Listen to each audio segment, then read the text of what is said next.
Afonso, somos jornalistas da Rádio Academia e Ciência e queremos agradecer pela disponibilidade de receber-nos neste espaço.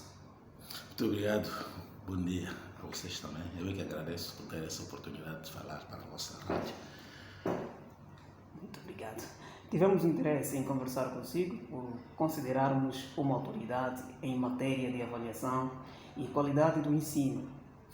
Por isso que estamos cá nós, para sabermos mais um pouco sobre o diretor quanto ao ensino. Se quiseres apresentar o doutor, o que diríamos? Quem é o senhor, na verdade? Bem, Manuel Afonso é um cidadão angolano, nascido no município de Mucaba, província do Uís, e que vem se dedicando às questões ligadas à educação. Já fomos decanos do Instituto Superior Politécnico da Universidade de Katiavala-Bwila, em Bengala. Sim. E depois fomos diretor-geral do Instituto Nacional de Investigação e Desenvolvimento da Educação do Ministério da Educação. E hoje estamos aqui a gerir a Escola Superior Técnica das Ciências do Desporto. No domínio das ciências da educação, eu trabalho mais ou menos a linha da avaliação educacional, onde tenho algumas obras publicadas.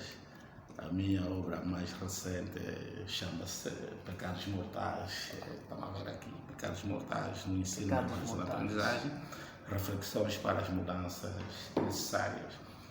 E muito recentemente terminei a produção intelectual de uma obra que ainda não está devidamente, vamos lá dizer, ainda não determinei a denominação que o livro vai ter, mas em princípio versa sobre o encontro e desencontros de conhecimentos, normalmente que se chama na literatura por teoria da aprendizagem significativa de Ausubel. Então estamos a analisar a aprendizagem significativa em Angola. Está a ser revisado por dois especialistas. Acredito que nos próximos tempos essa obra estará à vossa disposição. Muito bom. Quanto à tecnologia, percebemos que o senhor é um tecnólogo e entrega a área de avaliação para a aprendizagem. Qual foi esta motivação que o motivou a chegar até nessa área? Ok, bem, como sabem, a avaliação é um processo e é um elemento fundamental na vida de cada um de nós. Ninguém, mas ninguém mesmo consegue viver sem a avaliação. Sem ser avaliado.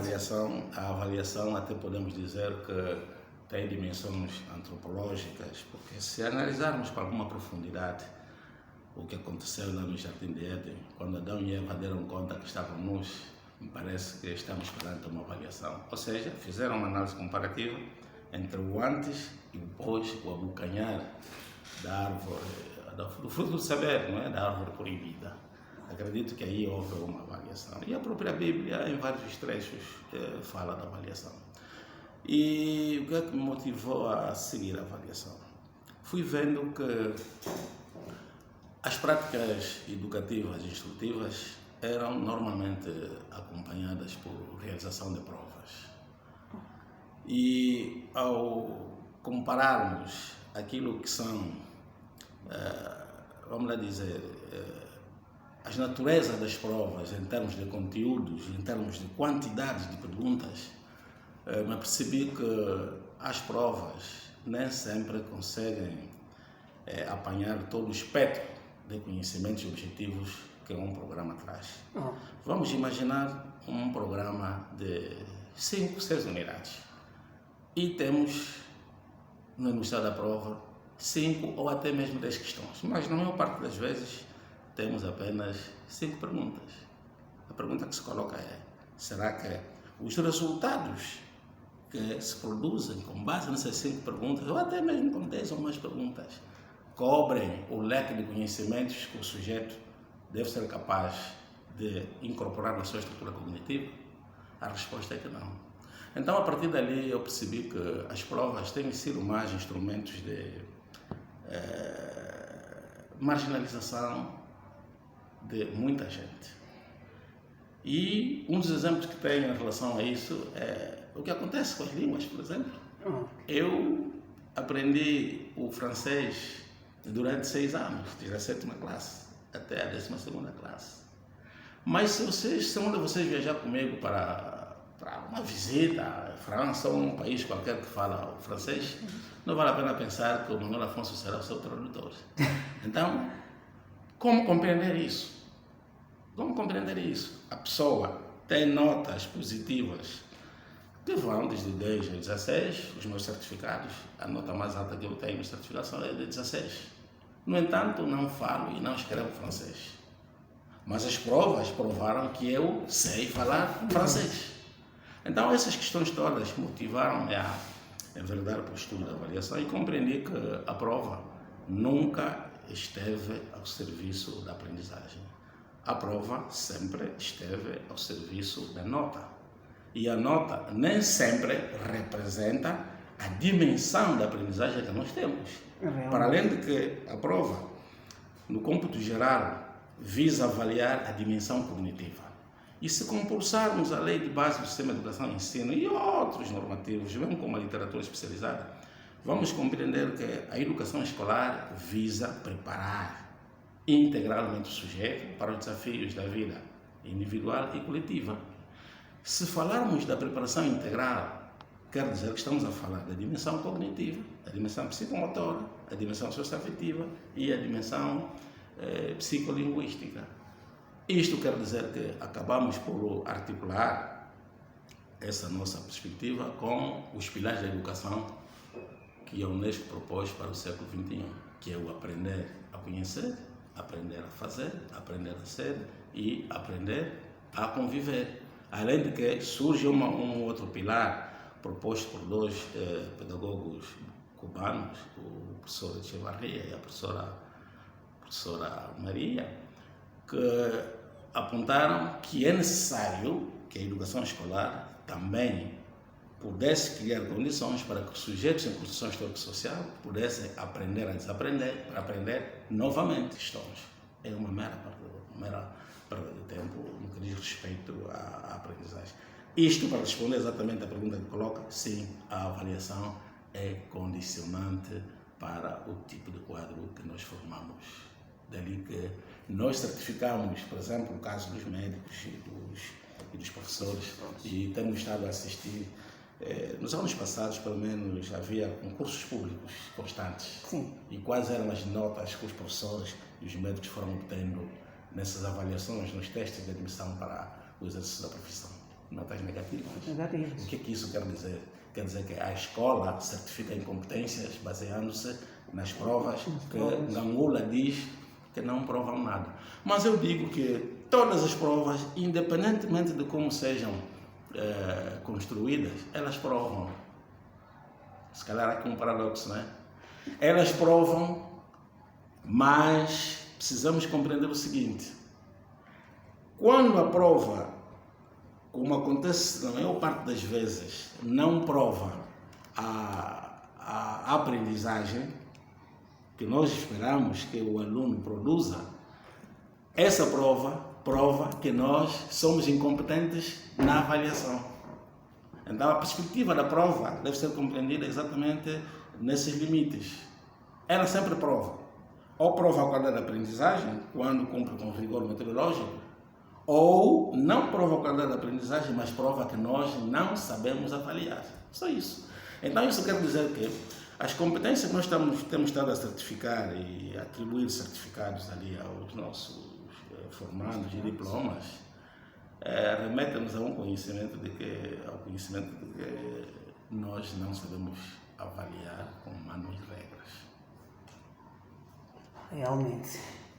Vamos por outra. O que nos pode dizer sobre o que foi a vossa passagem pelo INIT?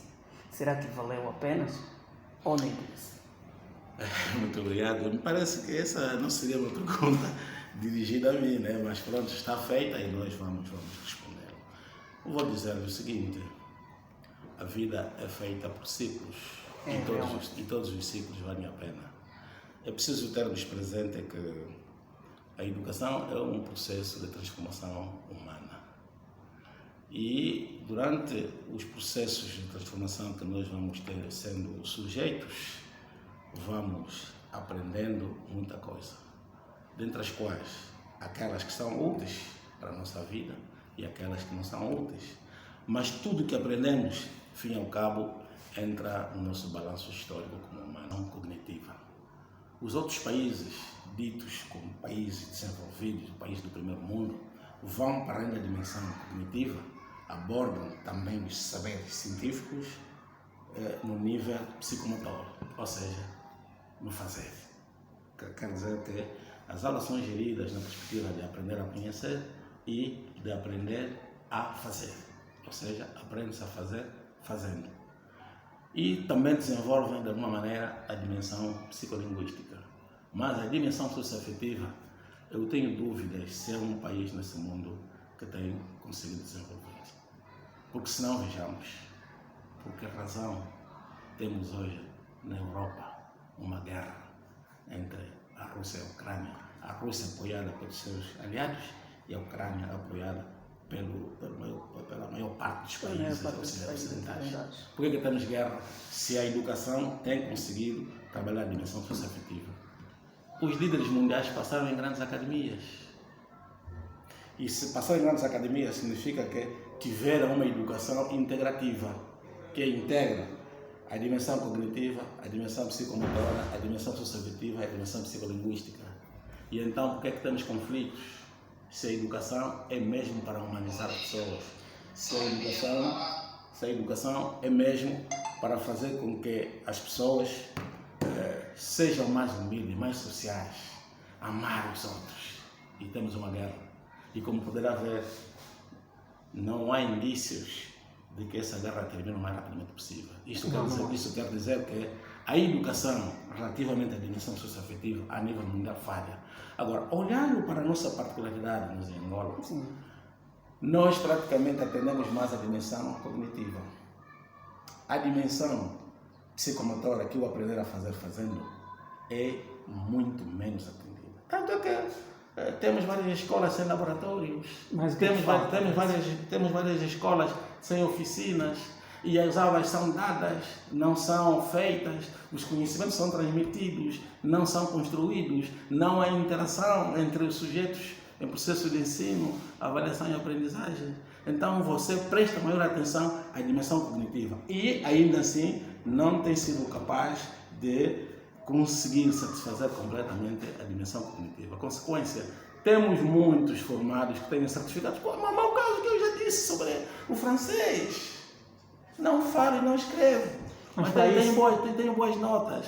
Isto quer dizer que as práticas educativas, instrutivas e avaliativas são um falho. É necessário que se trabalhe no sentido da mudança. E é aí onde surge o relatório da Unesco, um novo contrato social para a educação. É necessário que se faça.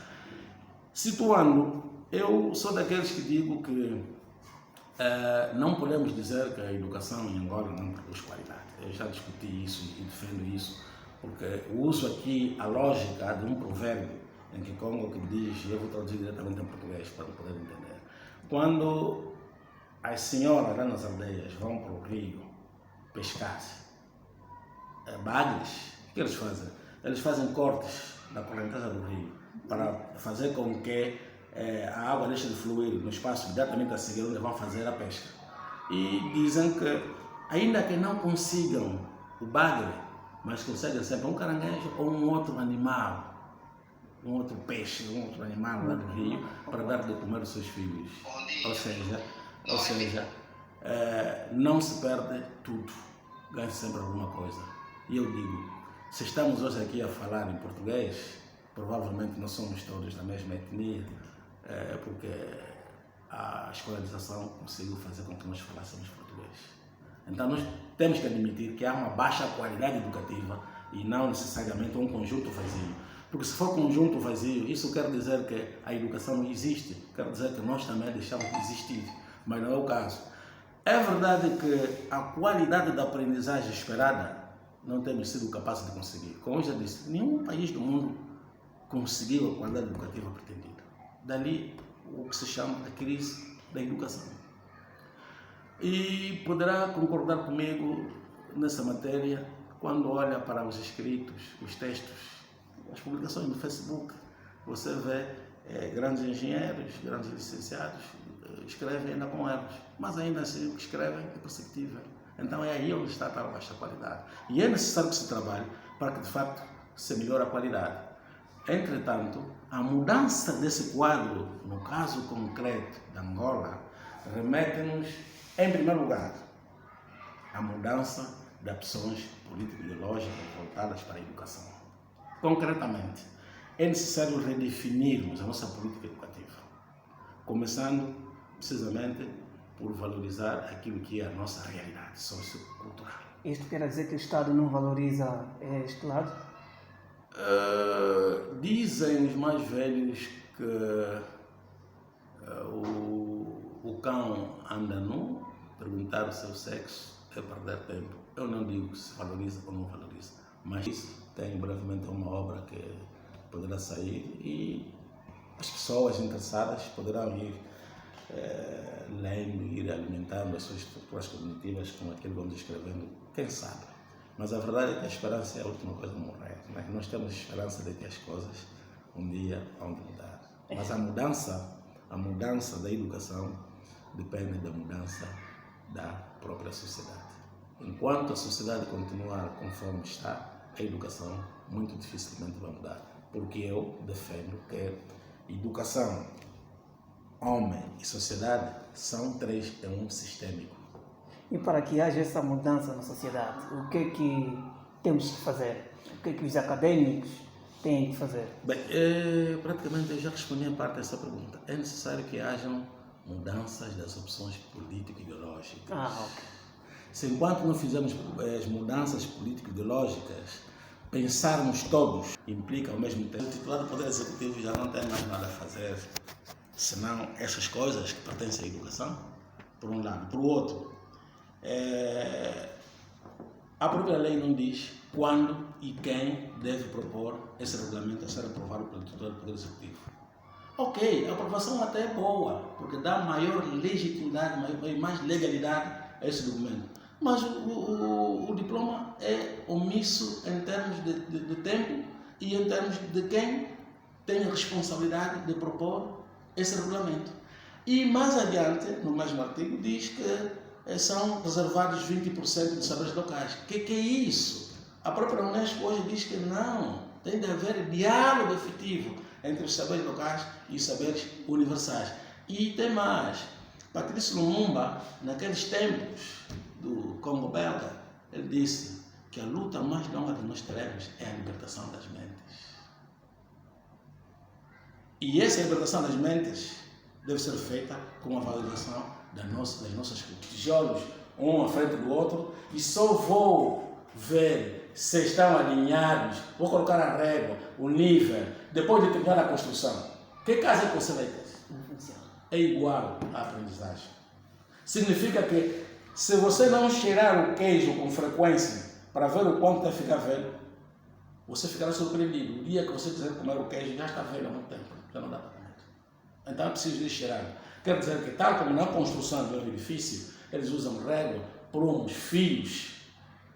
Nos processos de ensino, a aprendizagem é necessário usar a avaliação como intermediária dessa relação entre o ensino e a aprendizagem.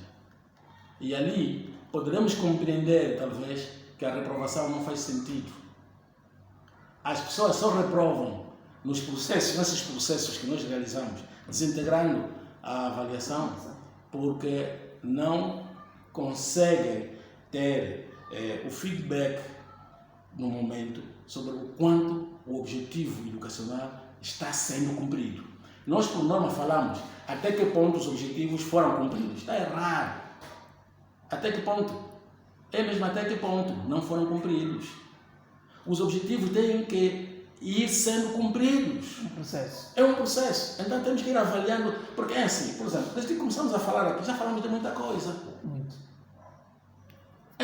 Para esse país.